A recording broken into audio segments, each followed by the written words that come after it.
भारत और पाकिस्तान दो ऐसे हमसाया ममालिक हैं जो लंबे वक्त तक बिल्कुल खामोश नहीं रह सकते। हर बार दोनों मुल्कों की रसाकशी की वजह मसला कश्मीर ही होता है और आज भी यही वजह रही।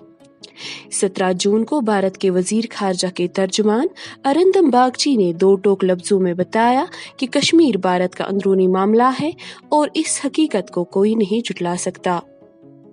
इससे पहले पाकिस्तान के वजीर खारजा शाह महमूद कुरैशी ने अक़वाम मुत्तहिदा के सिक्योरिटी काउंसिल के सदर और अक़वाम मुत्तहिदा के जनरल असेंबली के सदर के नाम 2 खत अरसाल किए थे, जिसमें पाकिस्तान ने रिवायती हरीब भारत पर इल्ज़ाम लगाया था कि ये जम्मू कश्मीर की मुस्लिम मेजॉरिटी वाली यूनियन टेरिटरी की आबादी का तनासुब बदल रहा है, जिसके लिए भारत ने मुल्क के मुख्तलिफ रियासतों के लोगों को गैर कानूनी तरीके से जम्मू कश्मीर में डोमिसाइल सर्टिफिकेट अजरा किए हैं।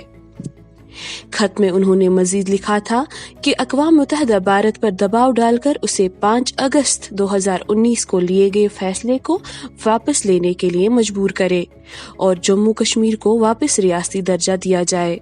बागची ने मजीद कहा, पाकिस्तान की तरफ से सरहद पर दरअंदाजी के होते हुए हमसाया मुल्क के साथ किसी भी तरह की बातचीत नहीं हो सकती है। वाज़िया रहे, भारत में 2014 में नरेंद्र मोदी की सख्तगीर सरकार आने के बाद दोनों ममालिक के दरमियान सियासी और सफारती ताल्लुकात में काफी गिरावट आ चुकी है।